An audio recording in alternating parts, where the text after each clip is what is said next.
आप सबों को जय मसीह की। मैं Mahima Prateek Benjamin SAG church group of love की तरफ से आप सभी का स्वागत करती हूँ।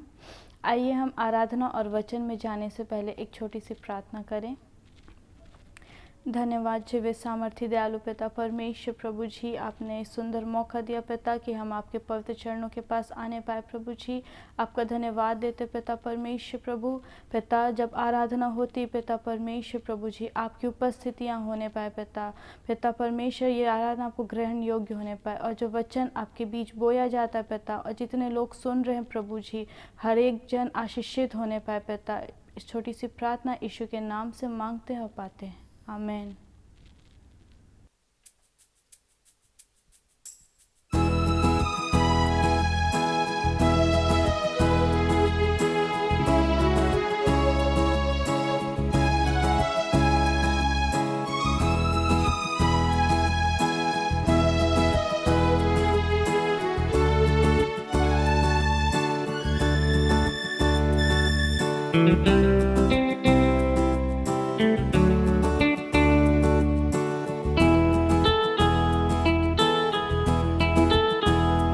मेरा यीशु है कितना महान, उसके जैसा कोई है कहाँ। उसके चरणों में सजदा करूं, वो ही तो है मेरा खुदा। मेरा यीशु है कितना महान, उसके जैसा कोई है कहाँ। उसके चरणों में सजदा करूं, वो ही तो है मेरा खुदा। हालेलुया, हालेलुया, हालेलुया, हालेलुया,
यहोवा एल शदाई, तू है शालोम यहोवा आदोनाई। तेरी इच्छा से तूफान उठे, तेरी आज्ञा से आंधी थम जाए। तू है पवित्र यहोवा एल शदाई, तू है शालोम यहोवा आदोनाई। तेरी इच्छा से तूफान उठे, तेरी आज्ञा से आंधी थम जाए। क्या है इंसान जो तू उसे याद करे, क्या है इंसान जो तू उसे प्यार करे। क्या है इंसान जो तू उसे याद करे, क्या है इंसान जो तू उसे प्यार करे। मेरा यीशु है कितना महान, उसके जैसा कोई है कहाँ।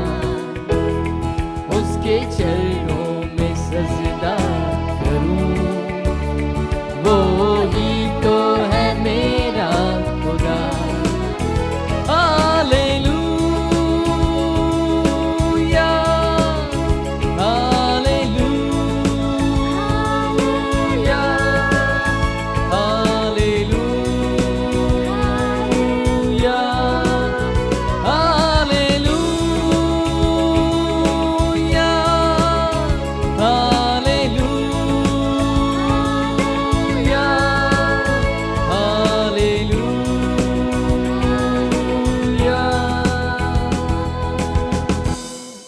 प्रेज द लॉर्ड आप सबों को। आइए हम आज के वचन में जाएं। आज का वचन मैं इब्रानियों की पत्री उसके 12वां अध्याय और पहले पद से आप लोगों के सामने में रखना चाहता हूं, और इस वचन को पढ़ने में भाई यहेजकेल हमारी सहायता करेंगे। सो परमेश्वर का वचन इब्रानियों की पत्री उसके 12वें अध्याय और पहले पद में इस प्रकार से बोलता है। इस कारण जबकि गवाहों का ऐसा बड़ा बादल हमको घेरे हुए है, तो आओ हर एक रोकने वाली वस्तु और उलझाने वाले पाप को दूर करके वह दौड़ जिसमें हमें दौड़ना है धीरज से दौड़ें। Praise the Lord. यहाँ पर मेरे प्रियो ये पद जो है इसमें बहुत सारी बातें छुपी हुई हैं जिसको मुझको और आपको सीखना बहुत ज़रूरी है। सबसे पहली बात मैं आप लोगों के सामने में रखना चाहता हूँ जो इस पद में लिखा हुआ है, गवाहों का ऐसा बड़ा बादल। मेरे प्रियो, जब हम इब्रानियों की पत्री उसके 11वां अध्याय को ध्यान से पढ़ते हैं, उसमें बहुत सारी ऐसी बातें हैं जो विश्वास के नायकों के द्वारा हमें बताई गई हैं। और ये जो विश्वास के नायक हैं, जब हम इनकी बातों को पढ़ते हैं, सुनते हैं और इनमें मनन करते हैं, मेरे प्रियो, हमारा विश्वास बढ़ जाता है। और जब हम विश्वास में आगे बढ़ते हैं, तब हमारे जीवन में हर प्रकार की आशीष परमेश्वर के द्वारा आने लगती है। दूसरी बात है, हर एक रोकने वाली वस्तु। मेरे प्रियो, जब हम इस अध्याय को पढ़कर अपने जीवन में विश्वास को लाते हैं और परमेश्वर के कार्य को करने के लिए आगे बढ़ते हैं, हमारे जीवन में ऐसी कई बातें आने लगती हैं जो हमारे जीवन के विपरीत हो जाती हैं, और ये हमारे लिए एक रोकने वाली वस्तु का रूप ले लेती हैं।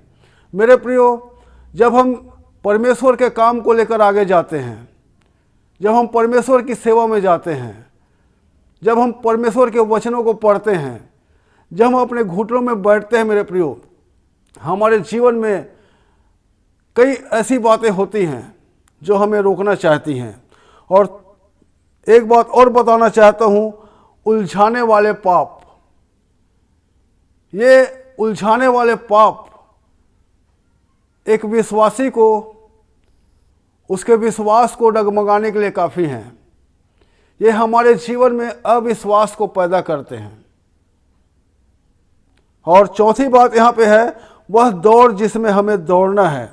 मेरे प्रियो, यह जो दौड़ की बात यहाँ पे की गई है, ये मनुष्य के सारे जीवन में विश्वास की परीक्षा होती है। हालेलुया। मनुष्य जब विश्वास में आता है, जब वो परमेश्वर के पीछे चलने लगता है, उसके जीवन में बहुत सारी परीक्षाएं आने लगती हैं। और परमेश्वर पिता को धन्यवाद देना चाहिए कि ये जो परीक्षाएं मेरे और आपके जीवन में आती हैं, जब हम परमेश्वर के मार्ग में चलते हैं, परमेश्वर की समीपता में आते हैं, परमेश्वर की संगति में आते हैं, ये परीक्षाएं मुझको और आपको मजबूत बनाती हैं, दृढ़ बनाती हैं मेरे प्रियो, और मेरे और आपके जीवन में एक उद्देश्य को पैदा करती हैं। आज मैं इस वचन के द्वारा आप लोगों को बताना चाहता हूं, यदि हम परमेश्वर के पीछे चलते हैं, हमारे जीवन में रोकने वाली वस्तु आती है, उलझाने वाले पाप आते हैं, और वो जो दौड़ है जिसमें हमको दौड़ना है, उस दौड़ से हमको रोकने के लिए बहुत सारी बातें आती हैं। लेकिन परमेश्वर पिता का धन्यवाद देता हूं, हर एक परीक्षा में, हर एक संकट में, हर एक विपत्ति में परमेश्वर पिता मुझको और आपको संभालता है। और मुझसे और आपसे परमेश्वर यही चाहता है कि परिस्थितियां मेरे और आपके जीवन में चाहे कैसे भी क्यों ना हो, मुझको और आपको परमेश्वर के विश्वास में बने रहना है। Praise the Lord. और इसीलिए इब्रानियों की पत्री उसके 10वें अध्याय और 23वें पद में परमेश्वर का वचन इस प्रकार से बोलता है, आओ हम अपनी आशा के अंगीकार को दृढ़ता से थामे मेरे रहें। प्रियो, परिस्थिति हमारे जीवन में कितनी भी विपरीत क्यों न हो जाए, चाहे हमारे जीवन में आर्थिक तंगी आए, चाहे हमारे जीवन में शारीरिक तंगी आए, हम बीमार हों, हम हर प्रकार के कष्टों से, हर प्रकार के समस्याओं से जूझते रहें, लेकिन फिर भी से परमेश्वर मुझको और आपको ढाढ़स बंधाता है और बोलता है अपनी आशा के अंगीकार को दृढ़ता से थामे रहो। Praise the Lord. मुझको और आपको उस जीवित परमेश्वर पिता पर भरोसा करना है। जैसे कि इब्रानियों के पत्री में हमने देखा, विश्वास के नायकों ने, उनके जीवन में परिस्थितियां विपरीत थी, फिर भी उन्होंने उस जीवित परमेश्वर पिता पर, उस सामर्थी परमेश्वर पिता पर विश्वास किया और उन्होंने जय को पाया। यदि मैं और आप इस आशा के अंगीकार को दृढ़ता से थामे रहेंगे तो परमेश्वर मुझको और आपको अपनी इस दौड़ में विजय देगा। Praise the Lord. और आगे बोलता है, क्योंकि जिसने प्रतिज्ञा किया है वह सच्चा है। मेरे प्रियो, यदि हम विश्वास में बने रहते हैं, हमारा परमेश्वर सच्चा है और वो हमसे प्रतिज्ञा करता है, न तो मैं तुमको कभी छोड़ूंगा और न त्यागूंगा। हमारे जीवन में परिस्थितियां कैसी भी हों, हम न निराश हों न हताश हों, लेकिन हम सिर्फ परमेश्वर के विश्वास में बने रहें। मेरे प्रियो, परमेश्वर मुझसे और आपसे यही चाहता है।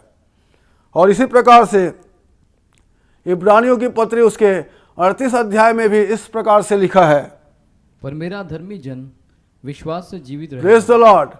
मेरा धर्मी जन विश्वास से जीवित रहेगा। यदि मैं और आप अपनी विपरीत परिस्थितियों के बाद भी उस सामर्थी परमेश्वर पिता पर विश्वास करते हैं, मैं और आप जीवित रहेंगे। Praise the Lord. मैं और आप जीवित रहेंगे मेरे प्रियो। और आगे बोलता है, और यदि वह पीछे हट जाए तो मेरा मन उससे प्रसन्न न होगा। मुझको और आपको, जबकि मैंने और आपने परमेश्वर पर विश्वास किया है, हर एक परिस्थिति में परमेश्वर के ऊपर भरोसा करना है। मेरे प्रियो, यदि हम परमेश्वर के ऊपर भरोसा करते हैं, परमेश्वर बोलता है धर्मी जन विश्वास से जीवित रहेगा। हालेलुया। कुछ बातों को मैं आप लोगों के सामने बताना चाहता हूं।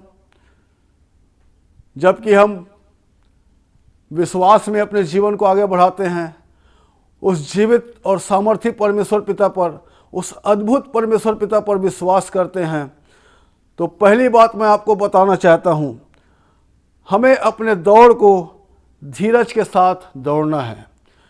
चाहे मेरे और आपके जीवन में उथल पुथल क्यों ना मच जाए, मुझको और आपको अपने उस दौड़ को धीरज के साथ और सहनशीलता के साथ दौड़ना बहुत जरूरी है मेरे प्रियो।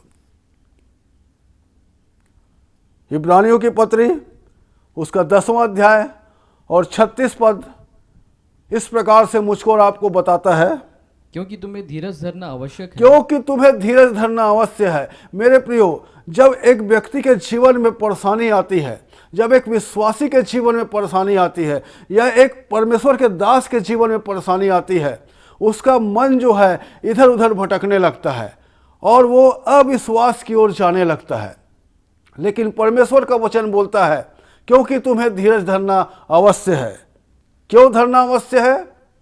ताकि परमेश्वर की इच्छा को पूरी करके ताकि परमेश्वर की इच्छा को पूरी करके प्रतिज्ञा का फल पाओ। प्रतिज्ञा का फल पाओ। मेरे प्रियो, यदि हम अपनी दौड़ को धीरज के साथ, सहनशीलता के साथ दौड़ेंगे और अपने परमेश्वर की इच्छा को पूरी करेंगे, तो हम प्रतिज्ञा के फल को पाएंगे। हालेलुया, हम प्रतिज्ञा के फल को पाएंगे। इसी प्रकार से हमें न सिर्फ अपने दौड़ को दौड़ना है, लेकिन जो हमारा लक्ष्य है, जो हमारा निशाना है प्रभु यीशु मसीह, सिर्फ हमें उसी दिशा की ओर दौड़ना है। हमें मार्ग में इधर उधर भटक के नहीं दौड़ना है मेरे प्रियो। हमें सिर्फ प्रभु यीशु मसीह की ओर अपने कदमों को लेकर आगे बढ़ना है। Praise the Lord. और इसी प्रकार से इब्रानियों की पत्री उसका 6वां अध्याय और 11वां और 12वां पद मैं आप लोगों के सामने में पढ़वाना चाहूँगा।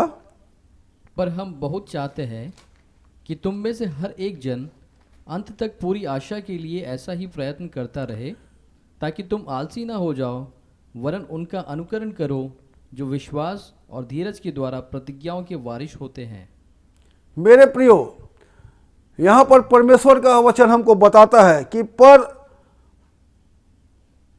पर हम बहुत चाहते हैं कि तुम में से हर एक जन, सिर्फ 2 या 3 नहीं, 10-12 नहीं, 150 नहीं मेरे प्रियो, लेकिन तुम में से हर एक जन पूरी आशा के लिए ऐसा ही प्रयत्न करता रहे। धीरज के साथ दौड़ने का प्रयत्न हम सभी को करना है। Praise the Lord. सिर्फ 1 या 2 को नहीं मेरे प्रियो। और इसलिए करना है ताकि मैं और आप उस दौड़ के लिए आलसी ना हो जाएं, परमेश्वर के लिए आलसी ना हो जाएं, प्रभु यीशु मसीह के लिए आलसी ना हो जाएं, वरन उसका अनुकरण ऐसा करें कि विश्वास और धीरज के द्वारा प्रतिज्ञाओं के हम वारिस होने पाएं। हालेलुया। मुझको और आपको अपने दौड़ को बड़े धीरज के साथ और सहनशीलता के साथ दौड़ना है। दूसरी बात मैं आप लोगों के सामने रखना चाहता हूं, हमें अपनी दौड़ को पापों से दूर करते हुए दौड़ना है। हमारी इस दौड़ में जो रुकावट होती है मेरे प्रियो, वो पाप है। और जब पाप हमारे जीवन में आती है, हमारे इस दौड़ को धीमी कर देती है। हम अपने दौड़ से भटक जाते हैं, हम कहीं जाकर रुक जाते हैं, कहीं जाकर स्थिर हो जाते हैं। इसलिए हमें अपने इस दौड़ में पाप को दूर करना है। जो रुकावट है, जो हमारे आशीष को रोकती है, जो हमें आगे परमेश्वर के काम में आगे बढ़ने से रोकती है, उस पाप को अपने जीवन से दूर रखना है। Praise the Lord. और तीसरी बात है जो मैं आप लोगों के सामने में रखना चाहता हूं, हमें अपनी दौड़ को इस जागरूकता के साथ दौड़ना है कि पाप की परीक्षा में पड़ना हमारे सामने सबसे बड़ा खतरा है। हमें यही हमेशा सोचना है मेरे प्रियो, परिस्थिति हमारे जीवन में कैसी भी आ जाए, हमें अपने जीवन में पाप को नहीं लाना है। यही सोचकर हमें आगे दौड़ना है कि यदि हमारे जीवन में पाप आता है, वो हमारे दौड़ के लिए खतरा है। और सिर्फ खतरा ही नहीं है, लेकिन सबसे बड़ा खतरा है। पहला यूहन्ना की पत्री उसका 2 अध्याय और 15 पद हमें इस प्रकार से चेताता है, तुम ना तो संसार से और न संसार में की किसी वस्तुओं से प्रेम और न रखो। संसार में कि किसी वस्तुओं से प्रेम रखो। मेरे प्रियो, यदि हम परीक्षा में पढ़ने से बचना चाहते हैं, तो हमें न तो संसार से और न संसार की किसी वस्तु से प्रेम रखना है। ये मैं नहीं बोलता, परमेश्वर का वचन बोलता है। और आगे परमेश्वर का वचन क्या बोलता है? यदि कोई संसार से प्रेम रखता यदि है, कोई संसार से प्रेम रखता है, तो उसमें पिता का प्रेम नहीं। तो उसमें पिता का प्रेम नहीं है। मेरे प्रियो, यदि हम परमेश्वर के साथ चलते हैं, यदि हम परमेश्वर की संगति में चलते हैं, यदि हम परमेश्वर की उपस्थिति में चलना चाहते हैं, तो मुझको और आपको सांसारिक बातों को अपने जीवन से दूर रखना पड़ेगा। मुझको और आपको संसार की किसी वस्तु के से प्यार नहीं करना पड़ेगा। हमें ऐसी बातों से दूर रहना पड़ेगा जो मुझको और आपको परमेश्वर के प्रेम से अलग करती हैं। और जब हम ऐसा करते हैं, हम अपनी उस दौड़ में विजय को प्राप्त करते हैं। उस उलझाने वाली वस्तु को हम रोकते हैं मेरे प्रियो, और पाप से हम दूर रहते हैं। परमेश्वर का वचन आगे हमको इसी प्रकार से और बताता है, क्योंकि जो कुछ संसार में है, क्योंकि जो कुछ संसार में है, अर्थात शरीर की अभिलाषा, अर्थात शरीर की अभिलाषा, और आंखों की अभिलाषा, आंखों की अभिलाषा, और जीविका का घमंड, और जीविका का घमंड, वह पिता की ओर से नहीं, वह पिता की ओर से नहीं है। मेरे प्रियो, आप याद रखिए इस बात को। जीविका का घमंड, हमारे आंखों की अभिलाषा, ये परमेश्वर पिता की ओर से नहीं है, ये संसार की ओर से है। और इन्हीं बातों से मुझको और आपको दूर रहना है। यदि हम इन बातों के पीछे जाएंगे, हम पाप में पड़ेंगे, और जब हम पाप में पड़ेंगे, हम अपनी दौड़ में रुक जाएंगे मेरे प्रियो। हम उस गति को प्राप्त नहीं कर पाएंगे जिस गति को हमें अपनी दौड़ में प्राप्त करना है। मुझको और आपको इस संसार की अभिलाषा से दूर रहना है, और आंखों की अभिलाषा से दूर रहना है, और अपनी जीविका के घमंड से दूर रहना है। आज यदि किसी मनुष्य के पास में अच्छा घर हो जाता है, अच्छा नौकरी हो जाता है, उसके पास पैसे आने लगते हैं मेरे प्रियो, वो परमेश्वर को भूलने लगता है, परमेश्वर से दूर जाने लगता है, और संसार की बातों में वो अपने ध्यान को, अपने मन को लगाने लगता है। मुझको और आपको सचेत रहना है। परमेश्वर का वचन मुझको और आपको सचेत करता है कि हम संसार की बातों से, संसार की अभिलाषाओं से और आंखों की अभिलाषाओं से, अपने जीविका के घमंड से दूर रहें मेरे प्रियो। यदि हम इन सब बातों में दूर रहते हैं, तब हम अपनी दौड़ में उस विजय को हासिल करेंगे, उस जय को प्राप्त करेंगे। और परमेश्वर का वचन प्रकाशित वाक्य की पुस्तक उसके 3 अध्याय और 21वें पद में इस प्रकार से बताता है, जो जय पाए, जो जय पाए मैं उसे अपने साथ अपने सिंहासन पर बैठाऊंगा, है, जैसे मैं भी जय पाकर अपने पिता के साथ उसके सिंहासन पर बैठ गया। जो जय पाए उसे मैं अपने साथ अपने सिंहासन पर बैठाऊंगा। मेरे प्रियो, हमें हर एक उलझाने वाली वस्तु से दूर रहना है, हमें पाप से दूर रहना है, और अपनी दौड़ को बड़े धीरज के साथ, बड़े शालीनता के साथ दौड़ना है मेरे प्रियो। यदि हम ऐसा करते हैं तो हम अपने उस दौड़ में विजय को प्राप्त करते हैं। और परमेश्वर का वचन बोलता है मुझको और आपको, जो जय पाए उसे मैं अपने साथ अपने सिंहासन पर बैठा लूँगा। आप सोच लीजिए, यदि आप जय को पाते हैं, आपका स्थान कहाँ है? यदि आप संसार की अभिलाषा में फंसते हैं मेरे प्रियो, आप संसारिक हो जाते हैं, और जो संसारिक हो जाता है उनका स्थान कहाँ है? ये परमेश्वर का वचन हमसे कई बार बात कर चुका है। लेकिन जो जय पाएगा, जो अपनी दौड़ में आगे बढ़ेगा, वो मुकुट पाएगा, वो परमेश्वर के सिंहासन में बैठने को पाएगा मेरे प्रियो। क्योंकि आगे परमेश्वर का वचन बोलता है, जैसा मैं भी जय पाकर अपने पिता के साथ उसके सिंहासन पर बैठ गया था। मेरे प्रियो, प्रभु यीशु मसीह के जीवन में भी नाना प्रकार की मुसीबतें आए, तकलीफ़ें आए, उनके चेहरे पर थूका गया, उनको कोड़ों से मारा गया, लेकिन उन्होंने सिर्फ मेरे और आपके लिए हर एक बात को सहा और जय को प्राप्त किया। और जिस काम के लिए परमेश्वर ने अपने बेटे को भेजा था, उस काम को उसने पूरा किया और जय को पाया, और जाकर अपने पिता के दाहिने बैठ गया। यदि मैं और आप अपने जीवन में अपने विश्वास के द्वारा अपनी दौड़ में जय को प्राप्त करते हैं, हम परमेश्वर के सिंहासन में बैठने पाएंगे। इस वचन के द्वारा परमेश्वर हम सबों को आशीष देने पाए, और हम ऐसी कोशिश करें कि हम सचमुच में उस सिंहासन को पाने पाएं। परमेश्वर आप सबों को आशीष दे।